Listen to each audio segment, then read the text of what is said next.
Journée internationale de la femme africaine, appelée aussi Journée panafricaine des femmes. C'est le 31 juillet depuis 1964 qu'elle est célébrée. La journée a été créée à la suite de la première rencontre des femmes du continent. Ça s'est passé à Dar es Salaam en 1962. Ça fait donc 60 ans que les femmes se sont réunies, les femmes du continent, pour unir leurs forces, travailler ensemble autour d'un idéal commun, celui d'améliorer les conditions de vie des femmes, la femme africaine et son émancipation. 60 ans que du chemin parcouru, mais il reste encore du chemin à parcourir, malgré toutes les victoires qui ont été remportées. Nous allons en parler sur ce plateau que nous organisons en guise de la célébration de cette journée de la femme africaine. Et nous partageons donc ce plateau avec Julie Sefou, journaliste à Biwan, Mati Moussao, journaliste au Forum des As, qui est une presse écrite, toutes deux membres du réseau des journalistes pour la santé sexuelle et reproductive. Bonjour mesdames. Bonjour. Voilà. Sur ce plateau, nous avons également des experts de la santé sexuelle et reproductive. J'ai dit nous allons parler de droits des femmes dans cette émission avec un focus sur le droit à la santé sexuelle et reproductive. Alors nous avons le docteur Delphin Kachilewa. Bonjour docteur.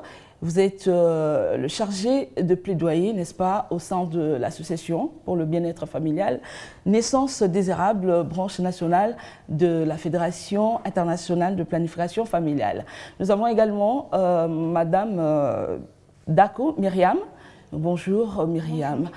Oui, vous êtes là pour le compte de CGND, entendez, coalition de lutte contre les grossesses non désirées. Et nous avons Jocelyne Palaba. Jocelyne Palaba représente ici un mouvement des jeunes appelé Youth Sprint. On va en parler tout au long de cette émission et on va savoir aussi pourquoi une jeune fille s'est immiscée dans cette émission. Mais une jeune fille, ça reste quand même une femme, n'est-ce pas? Alors, nous allons faire un exercice ensemble. Nous allons revoir un peu au cours de l'histoire l'évolution des droits des femmes en matière de leur santé sexuelle et reproductive.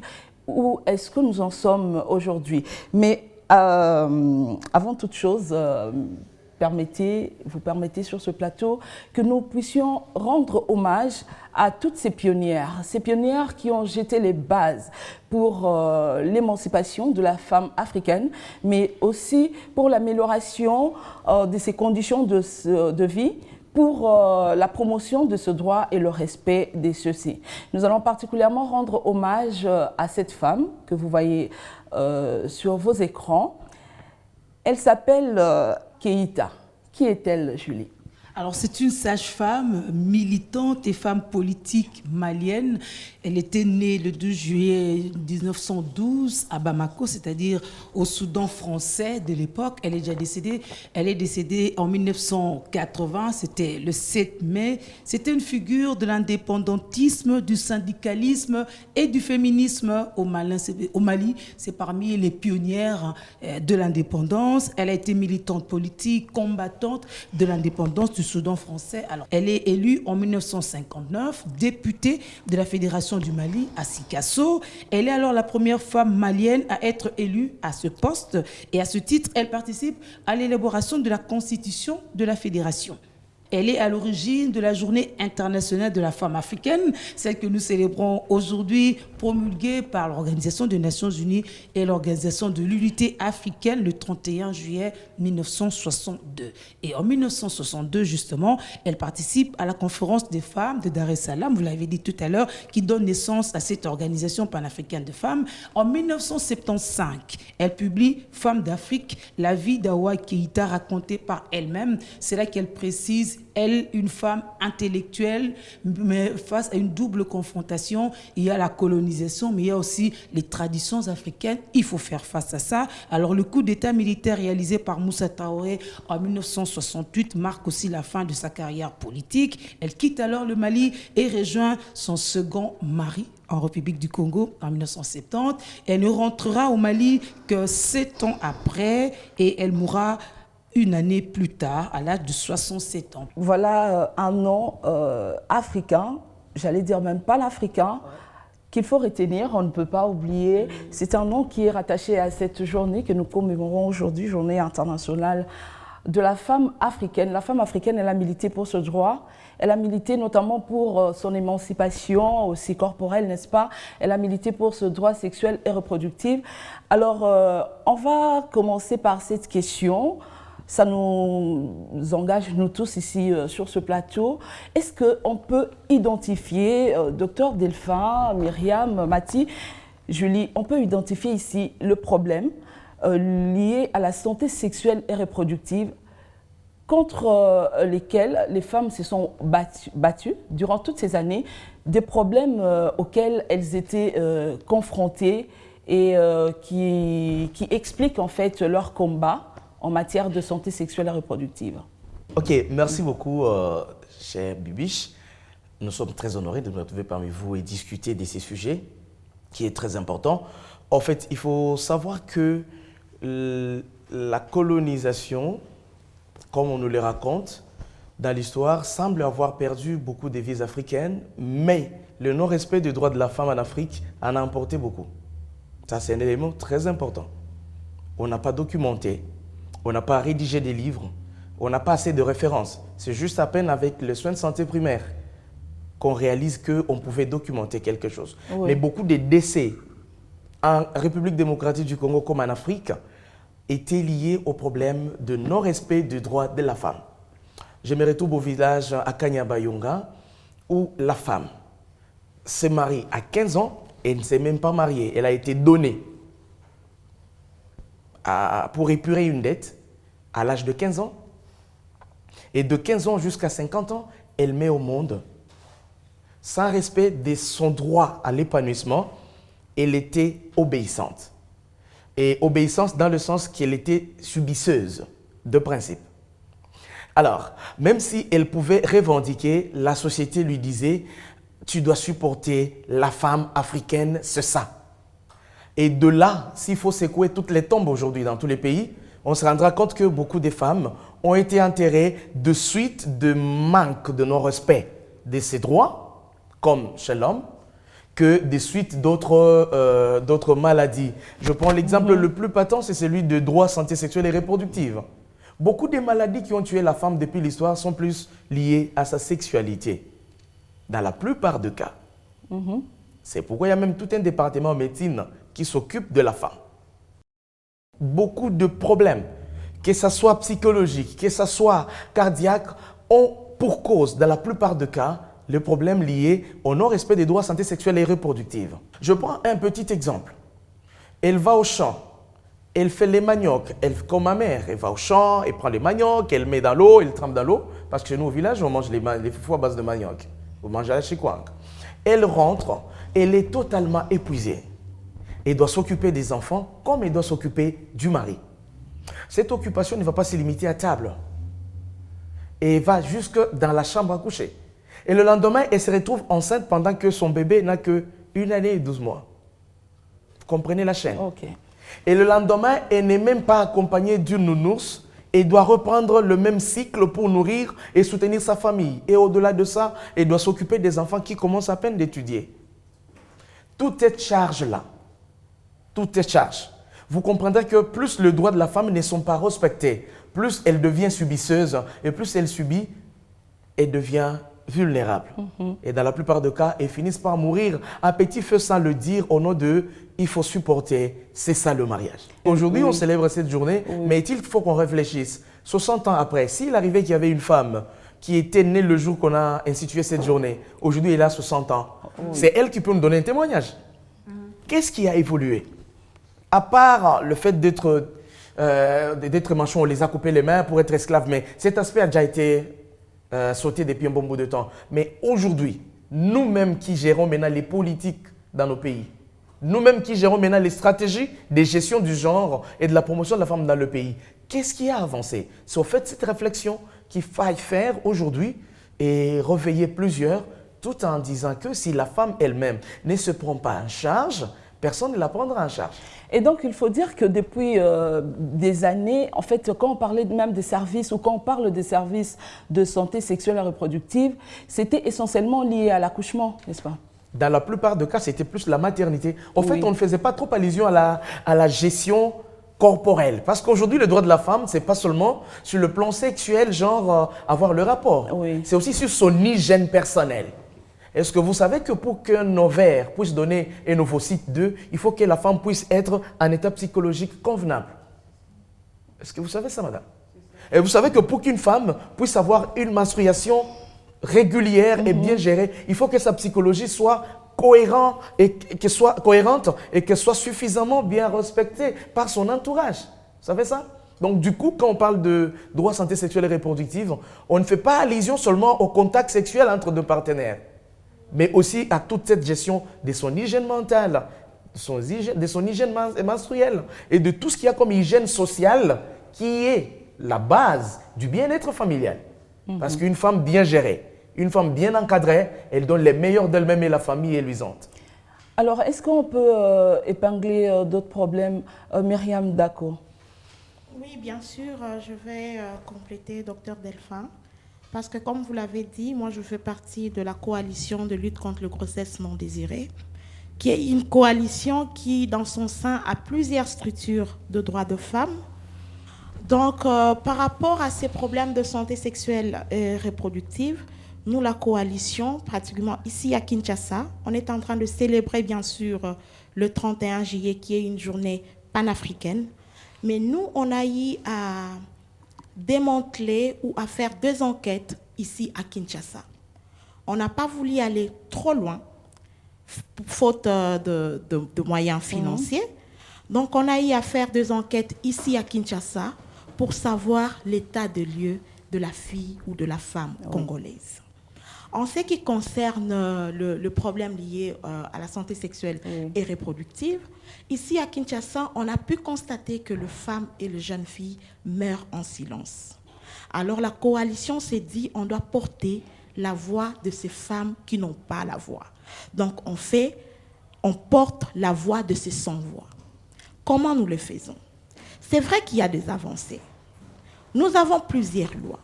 Docteur Delphin l'a dit, pendant la colonisation, il y a eu ça, il y a eu ça, il y a eu ça. Mais on doit aussi dire que la situation sociale et économique de la femme ne permet pas à celle-ci qui a besoin même d'aller pour qu'il puisse avoir accès aux services. Ça aussi, c'est un problème. Quand la femme là n'est pas éduquée, quand la femme là ne sait pas où toquer la porte, comment elle va bénéficier de ces services? Quand nous avons un problème d'électricité un peu partout à Kinshasa, aujourd'hui, on est en train de célébrer cette émission, on passe à la télé. Mais on doit se poser la question, combien de femmes ont accès à la télévision pour avoir l'information? Du coup, on a un problème par rapport à la santé sexuelle et reproductive, on a un problème d'éducation, on a un problème d'information, on a un problème d'accès même aux services. Et en dépit de tout, on va ajouter les violences basées sur le genre. Vous voyez un peu, on a beaucoup à faire. Et moi, je vous remercie d'ailleurs, en passant, d'avoir organisé une célébration sur le plateau pour un peu que notre voix puisse s'entendre là où la CGND n'a pas ne pas représenter où il n'y a personne qui peut porter la voix de ces femmes. Alors, la création de la journée internationale de la femme, c'est vrai, elle a donné lieu à plusieurs avancées, n'est-ce pas, notamment sur le plan légal. Vous avez fait allusion à certains textes légaux aujourd'hui qui protègent les droits de femmes. On va y revenir, mais on a mentionné, on a parlé de toutes ces pionnières qui ont commencé la synergie en fait des femmes, qui ont jeté même des bases pour qu'aujourd'hui on parle même de la coalition de lutte contre les grossesses non désirées. C'est l'importance même de cette journée. Il y a d'autres militantes comme vous qui en ont parlé au micro de nos reporters qui sont allés le voir, les rencontrer. Alors on va suivre peut-être une ou deux nous parle de l'importance de cette journée et aussi de ce qui est fait sur le terrain pour continuer les combats qui avaient été commencés par les pionnières. Nous devons d'abord souligner que cette journée est célébrée pour commémorer justement les avancées qu'ont eu les femmes, mais aussi les défis à relever par rapport aux combats menés par les femmes, leur participation au changement, à la lutte contre l'apartheid, aux inégalités sociales, mais aussi sur la promotion des droits humains qui font partie justement des questions liées aux droits de l'homme. Et aussi, à cette occasion, nous, au niveau de la CGND, nous essayons justement de soulever la situation en rapport avec la santé de la reproduction de la femme, qui fait partie justement de questions liées aux droits humains, aux droits de l'homme. Nous, au sein de la coalition, nous menons les plaidoyers auprès du gouvernement et des institutions internationales pour que, n'est-ce pas, en République démocratique du Congo, nous puissions tenir en compte justement la situation de la femme dans tous ces aspects liés aux droits humains et aussi et en particulier justement les questions liées à la santé de la reproduction, d'où la problématique des avortements clandestins. Nous voulons mettre en avant l'article 14 du protocole de Maputo qui stipule qu'une femme peut bénéficier d'un avortement sécurisé en cas d'inceste, de viol, lorsque le fœtus met en danger la vie, la santé de la mère ou la vie même du fœtus, mais aussi lorsque cela menace la santé mentale de la femme.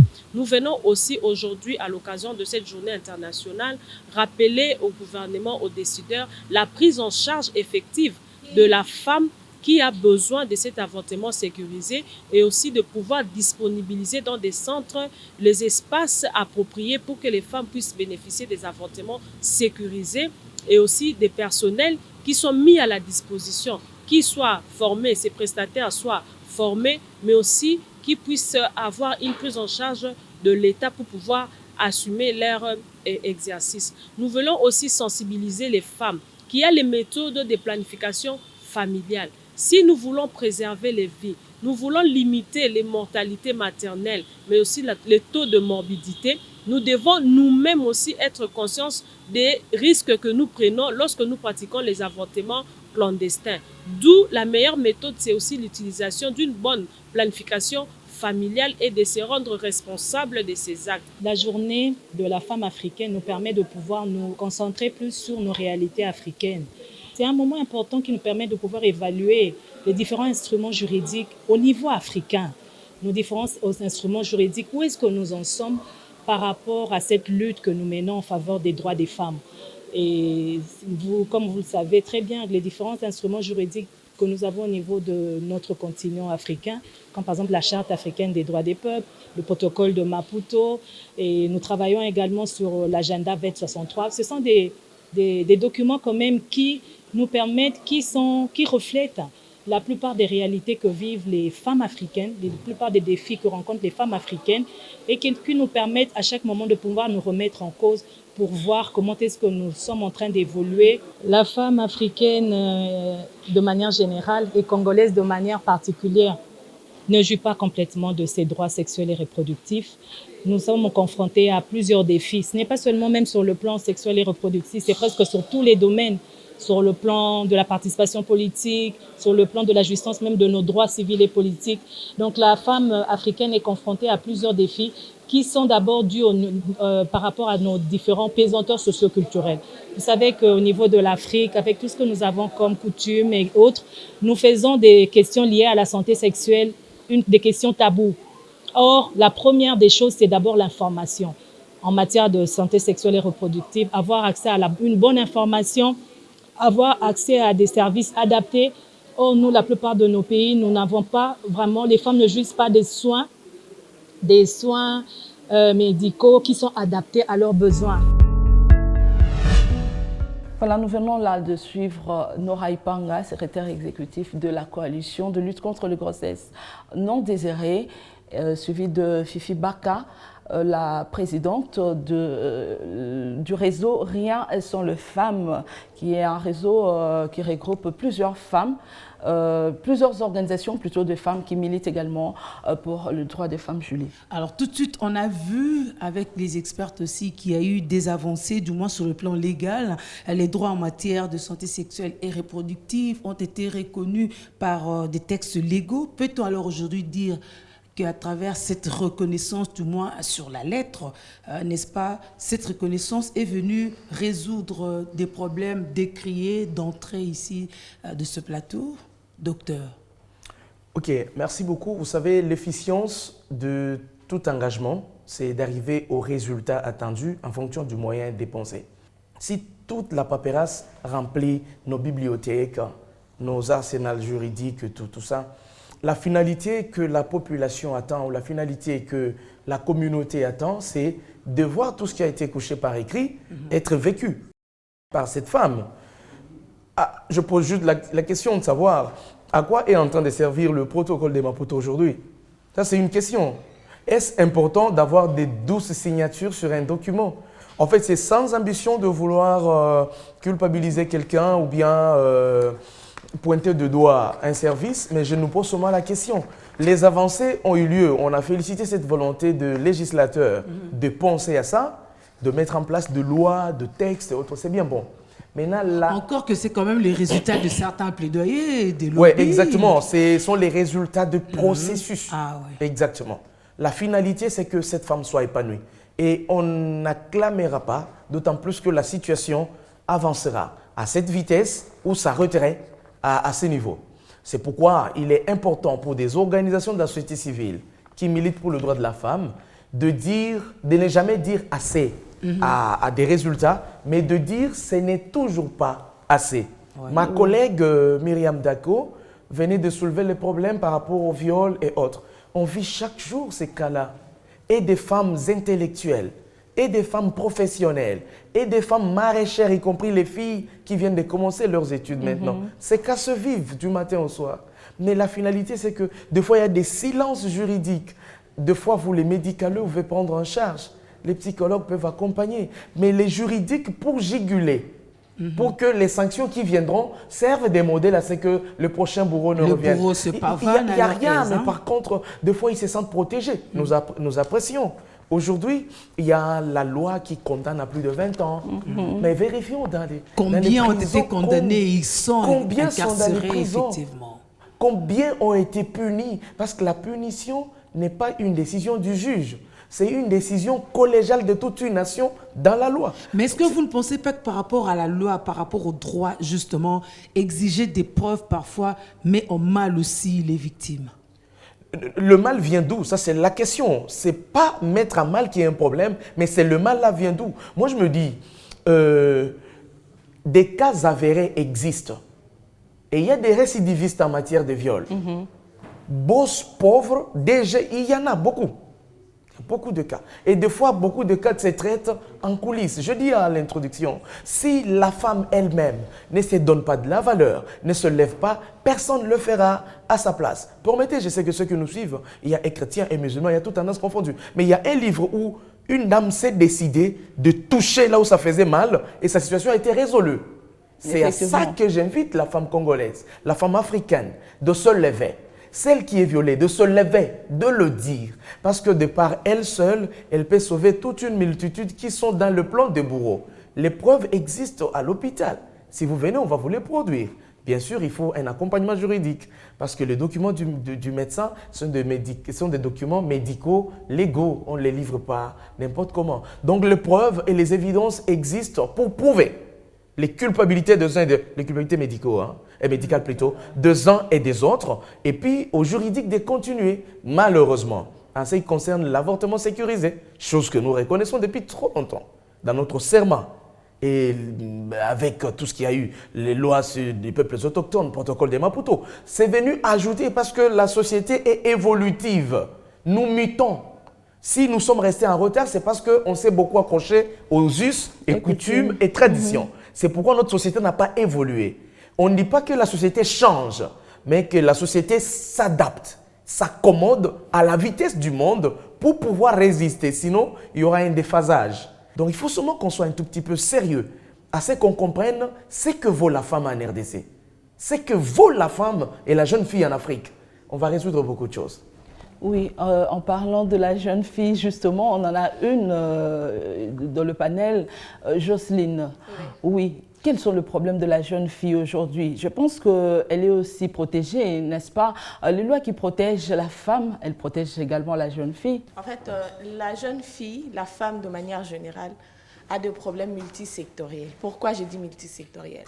Il y a cet aspect de coutume, des traditions qui d'abord affligeaient une certaine punition, si je peux dire ça, qui réduisait la femme en un objet qu'en un être humain. Il y a d'abord cet aspect.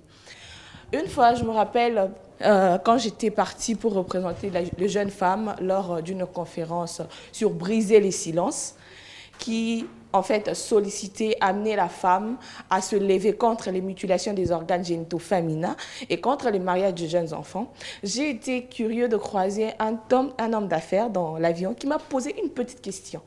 Vous êtes là les femmes, c'est bien bon, on est là derrière vous. Vous allez dire, c'est sinon on veut qu'on soit libre, on veut ceci, on veut l'autonomisation. Ça fait combien de temps déjà que vous menez ces combats? Et aujourd'hui, quels en sont les résultats?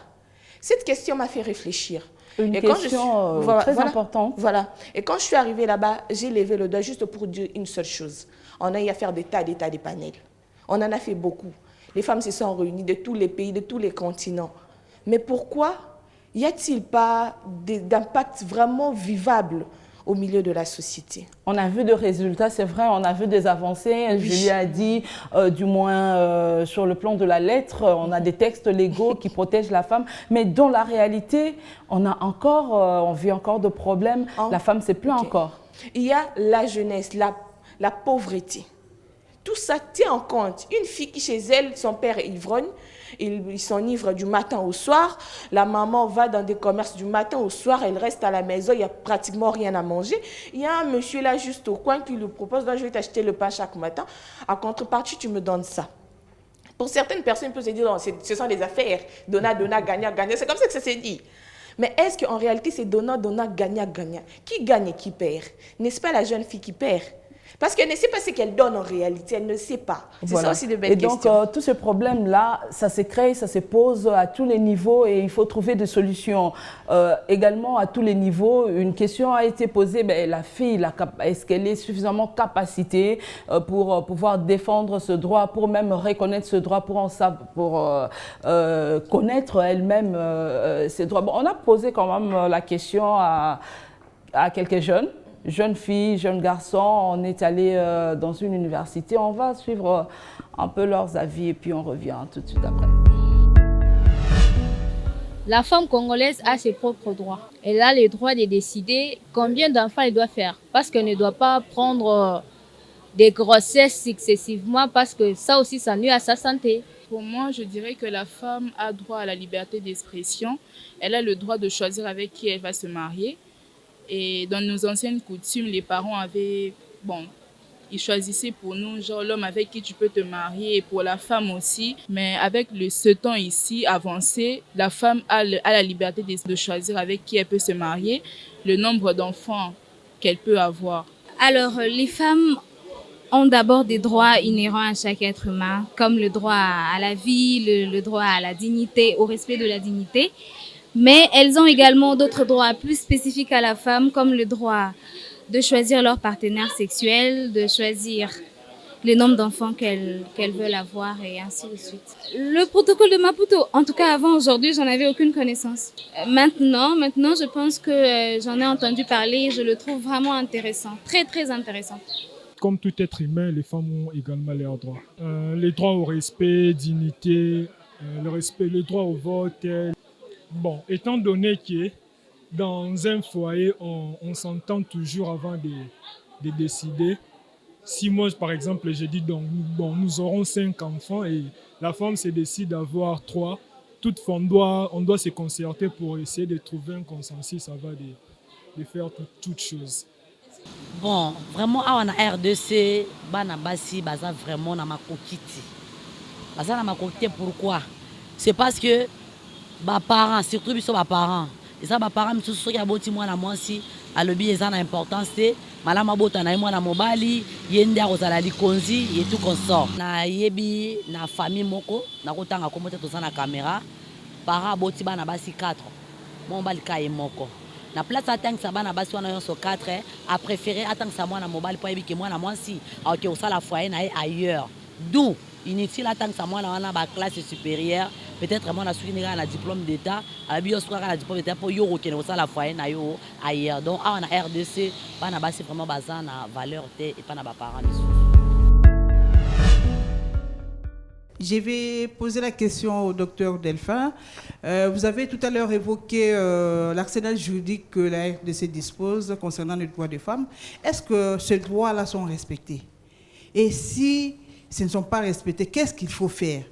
Aussi, j'ai une question par rapport à l'accès des femmes au service de santé sexuelle et reproductive. Quels sont les obstacles ici en RDC pour le moment? Merci beaucoup, cher Mati. Je pense qu'on ne dira pas qu'en Afrique, les choses n'ont pas évolué. Non, non. Depuis 1960, depuis l'institution de cette journée, jusqu'à aujourd'hui, il y a eu des avancées. La preuve est que les lois sur papier existent et qu'il y a même certains condamnés à un pourcentage qui se trouveraient quelque part, même en dehors du pays, parce qu'ils ont fui les poursuites. Ça signifie qu'il y a quelque chose qui s'est passé. Alors, nous reconnaissons cela, mais par rapport aux attentes, il y a encore des choses à faire. Ça, il faut le reconnaître. Parce que les filles d'hier sont les femmes d'aujourd'hui. Malheureusement, il n'y a pas eu transfert des réalités d'hier aux filles d'aujourd'hui. Du coup, tout devient comme à recommencer. Tout devient comme à reprendre. C'est pourquoi il va être important qu'au-delà de ce qui est fait, que le décideur fasse encore mieux. Ils en ont la possibilité, en se basant sur des thématiques comme Makoki à moi, c'est-à-dire le pouvoir de la femme. Ouais. Ils peuvent émuler toute une communauté de femmes autour d'une thématique pareille et en faire vraiment un mouvement national qui accompagnerait toutes les femmes partout et avoir des résultats. Donc ça, c'est d'un côté. Il faut de l'appropriation, n'est-ce pas? Exactement. L'importance d'une politique, même d'une loi, c'est quand les concernés s'en approprient. Parce que bien sûr, on nous dit que les lois sont votées par les députés qui nous représentent. Est-ce que personnellement, j'ai voté les députés qui ont dit oui? Donc ça, c'est une question, en fait. C'est des petites vérités simples. Ceux qui nous représentent doivent connaître nos problèmes et ils amènent nos problèmes. Malheureusement, est-ce qu'il y a des consultations populaires qui se font dans les circonscriptions électorales? Je ne dis pas que je deviendrai député, mais je dis, mais une fois je le deviens, chaque mois, les consultations populaires vont exister. Je le ferai. Même s'il y a 1000 députés qui ne les font pas, je le ferai pour que le vrai desiderata dans tous les domaines, viennent à l'hémicycle. Oui. Pas les vacances qu'on nous fait pour aller se promener et manger les choses traditionnelles qu'on a laissées il y a des années. Ça, c'était en passant, madame. Oui. Alors, j'étais en train de me dire, l'accès aux services de soins de santé, c'est encore un problème. Les défis sont énormes. Je rentre au début. Ne pensez pas que parce que les lois sont coulées sur des papiers, qu'elles deviennent effectives et profitables à la femme. L'homme reste un partenaire incontournable de la femme dans sa bonne vie sur cette terre. Ça, on doit le savoir. Deux fois, on en parle sur le plateau, ça paraît très politique, très professionnel, mais aussi spirituel, il faut comprendre ça. Toutes les religions apprennent que l'homme, c'est un partenaire permanent et primordial de la femme. On doit le prendre sur le plan essence, sur le plan existentiel. On doit comprendre que la femme sans l'homme, elle ne peut pas grand-chose. Il faut le dire. Et que l'homme, je ne dis pas dans le sens de la diminuer, hein? Non. Mais non, il y a nécessité de l'implication des hommes. Exactement. C'est là que je veux seulement arriver. Pas je sais que certains femmes vont me tuer, mais docteur, tu nous as retourné au début. Pas non, du tout, pas du tout. Vous avez raison, j'allais dire, puisque vous nous ramenez un peu dans les considérations religieuses. Si on doit socio-religieuses, voilà. Socio-religieuses. Exactement. Oui, Dieu qui crée l'homme, il voit que l'homme, il lui manque quelque chose. Donc la femme est venue résoudre un problème. L'homme, il ne lui manquait pas. L'homme était insuffisamment créé. Il était insuffisamment créé. Ça, voilà le mot très bien dit. Voilà. Insuffisamment créé. Et donc il fallait une aide semblable. Il fallait quelqu'un pour le compléter. Parce qu'il a les mêmes potentiels que lui, mais qui le complète là où il se fatigue. C'est cette compréhension. Mais pourquoi cette question revient continuellement? Pourquoi est-ce qu'on cherche encore aujourd'hui l'implication de l'homme dans l'émancipation de la femme, dans la promotion des droits de l'homme? Pourquoi est-ce que ça regardez, aujourd'hui, qui gère représente quel pourcentage? On ne peut pas. Parce que celui qui parle pour les femmes aujourd'hui, maintenant là, c'est qui? C'est l'homme. Vous m'avez cherché parce que je dois donner un tonus à ce que la femme veut sur ce plateau. Oui, on a l'impression que l'homme a oublié en fait le sens justement de la création de la femme. Exactement, il n'a pas oublié, il fait semblant. C'est pourquoi nous devons nous rappeler.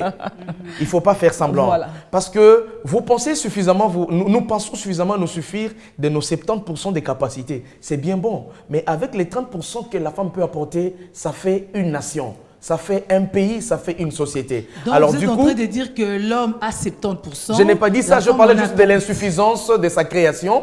Qui la femme pour qu'il soit complet. Pas... Alors, nous allons aux obstacles que la femme connaît dans le SSR. Est-ce que vous savez qu'Africaine et la femme congolaise en particulier connaît déjà le premier obstacle, son mari dans sa maison. Le tout premier obstacle de l'accès de la femme aux soins de santé sexuelle et reproductive, c'est d'abord son homme à lui. Pourquoi? Parce que l'homme, l'analyse montre que l'homme ne se met pas à la place de la femme, pour comprendre que la femme n'est pas une proie qu'il faut consommer. L'homme est trop exigeant. Bon, c'est le verbe que vous avez choisi, mais moi je me dis, il ne se met pas à la place de l'autre. Parce que on pense que la femme c'est une proie à consommer. Et pourtant c'est un être à vivre. Et qui dit vie, dit l'entièreté de l'existence. Ce qui fait que les hommes qui comprennent, nous appelons les hommes genrés, ils se mettent deux fois à la place de leur partenaire. Et vous trouverez dans la plupart des cas, ces couples semblent un tout petit peu stables, hein, parce que l'homme se met à la place de l'autre. Et les femmes sont épanouies dans ce sens-là.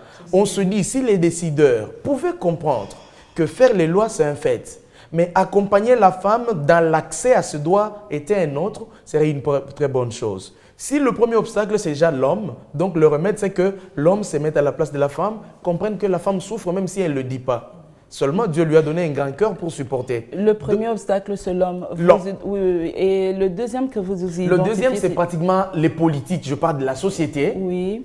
Hein, qui dit société, je vois les us et les coutumes. Tous ces pesanteurs. C'est pourquoi quand on comprend que la femme commence à revendiquer ce qui lui est dû, les gens pensent que tu commences à vivre comme une occidentale. Et pourtant, si elle tombait dans des problèmes liés aux mortalités maternelles, ce n'est pas la société qui mourra avec elle. Donc du coup, les dames, je vous réveille. Personne ne vivra à votre place, même pas l'Afrique, même pas la RDC. Prenez-vous en charge, c'est-à-dire revendiquer ce qui vous est dû, poliment, doucement, avec tendresse que Dieu vous a donné. Moi, je pense... Le docteur Delphin parle des obstacles, il cite l'homme, il cite la société, des pesanteurs, etc. Est-ce que la femme, elle connaît même ses droits pour qu'elle le revendique? Ça aussi, je pense que c'est un aspect important. Merci Bibiche pour la question. Je l'ai dit au départ, on a un problème d'éducation. Il y a un problème de vulgarisation de ce loi-là. Parce que moi qui est chez moi à la maison, je n'ai pas le courant. Je ne vais pas suivre cette émission. Parce que si au moins j'avais la possibilité de suivre cette émission, je vois on parle de protocole de Maputo, par éducation ou parce que je veux m'informer, je vais chercher pour aller lire. Mais si je n'ai pas accès à l'éducation, je ne sais pas lire. Et ces lois-là, la plupart de ces lois, c'est en français. Ça aussi, c'est un autre problème. Donc, il y a nécessité oui, il y a nécessité, dans nos langues nationales. Voilà, il y a nécessité de traduire ça dans nos langues nationales. Tu me prends, moi, Myriam, tu m'amènes, par exemple, au Kasaï, en Mbujimaï, où je dois aller, par exemple, sensibiliser les femmes. Je ne vais pas utiliser le français. Je ne vais pas parler en lingala. Je dois m'adapter, je dois parler le chiluba. Peut-être que je ne connais pas. Donc, du coup, on doit avoir le veille de conscience ou le groupe de femmes de veille. Moi, je l'appelle toujours comme ça. Là où la coalition n'est pas à mesure d'arriver, que ces femmes-là puissent avoir l'information, que ces femmes-là puissent communiquer à la base. Aujourd'hui, même le plaidoyer, on s'est dit, le plaidoyer ne peut pas se faire seulement au niveau décisionnel. Pas du tout. Il faut aller à la parce base. qu'on doit commencer par la base. Parce qu'on est en train de faire une communication pour le changement de comportement. Aujourd'hui, on a la loi sur les violences sexuelles. On dit une fille qui a moins de 18 ans, si tu la prends, tu l'as violée. Je prends l'exemple de mon organisation ABEF. Moi, je suis la chargée de violences basées sur le genre. Nos cliniques propres à l'ABEF, où on a de survivants de violences sexuelles gratuitement. Il y a aussi de ces ONG-là qui font l'aide juridique gratuitement. Mais est-ce que la communauté le savent? Peut-être qu'il y a... C'est ça la grande question. Qu'on Voilà. ne communique pas assez, n'est-ce pas? Voilà, de stratégie de communication. Au départ, aller jusqu'à la base. je remercie même l'initiative de cette émission. Si ça peut continuer pour que on puisse au moins relayer notre voix, que la communauté sache au moins à ces cas ici, même si je n'ai pas l'argent, peut-être en justice, mais au moins que la fille, que la femme puisse avoir accès aux soins. C'est un problème de changement des comportements qui est un processus. Ce n'est pas aujourd'hui que nous nous mettons, aujourd'hui on dit, voilà les hommes, arrêtez de faire ça, arrêtez de faire ça. C'est avec de formation, avec de clarification de valeurs, avec nos voix au plus... Là où on n'est pas en mesure d'arriver, c'est là où ça va apporter le changement tant soit peu pour promouvoir le droit de la femme. C'est toutes ces stratégies à mettre en place. Le docteur Jean-Claude en parle justement comme vraiment étant un droit de femme. Et nous revenons vraiment terminer ce sujet. Les programmes qui sont focalisés sur la femme, qui ne sont pas basés sur ses droits, ne peuvent pas réussir. La première des choses la plus importante, c'est d'abord reconnaître le droit de la femme. On ne peut pas garantir le choix si le droit n'est pas reconnu. Donc pour nous, il est temps de pouvoir revisiter tout ce qu'il y a autour de la planification familiale sur le plan légal, sur le plan communication, sur le plan implémentation, sur le plan offre des services, pour s'assurer que tout ceci est conçu en répondant aux besoins de femmes et est basé sur les droits de la femme. Et de pouvoir clarifier pourquoi nous le faisons. L'autonomisation de la femme ne viendra pas si la femme n'a pas accès d'abord à prendre la décision sur son autonomie corporelle. Si elle n'a pas la possibilité de choisir quand, combien et comment elle veut avoir des enfants. Et donc c'est toutes ces questions qu'il faut absolument résoudre si on veut arriver à un monde égalitaire. Voilà, c'était le docteur Jean-Claude Mulunda, directeur pays de l'organisation internationale AIPAS, que nous remercions d'ailleurs d'avoir mis de moyens pour nous permettre de pouvoir réaliser cette émission. On va vous donner la parole pour terminer par rapport aux solutions. On a parlé de l'accès à l'information, l'accès au... Le pays est grand, difficile d'atteindre tout le monde sans moyens, il faut mettre des moyens. Mais vous avez, je pense, c'est pour ça que Youth Sprint est là, nous allons terminer par là. Brièvement, vous avez mis une application, n'est-ce pas, en place. C'est une application numérique qui permet aujourd'hui aux jeunes filles, aux jeunes femmes, aux femmes en général, d'accéder à l'information et aux services. Si vous pouvez nous en parler vraiment très brièvement, on va certainement y revenir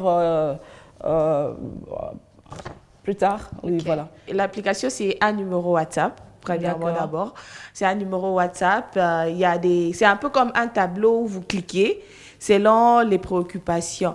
Mais avec le temps, on va voir comment l'adapter dans toutes les langues, comme l'issue que notre chère dame vient de donner. On va voir comment l'adapter à toutes les langues, parce que les français, ce n'est pas donné à tout le monde. Nous l'apprenons d'ailleurs. Donc, pour permettre à tout le monde de l'information, parce que tout le monde ne connaît pas. Voilà, oui, voilà. Il y a également 122 quand même de... Ligne verte est disponible pour tout celui qui a un besoin en santé sexuelle et reproductive. Alors, votre dernier mot, docteur Delphin?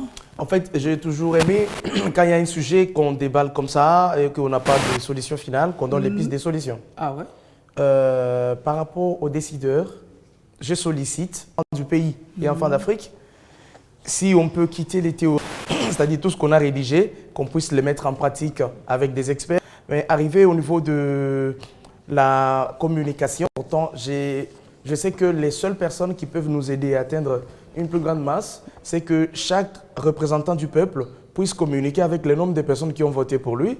On aurait atteint pratiquement toute la RDC. Vraiment, si chaque représentant du peuple peut approcher RJSSR, peut rapprocher AIPAS, peut rapprocher ABEF et la coalition avec eux sur comment vous faites. Moi, j'ai convaincu la communauté. Aidez-moi à les convaincre sur le problème de santé.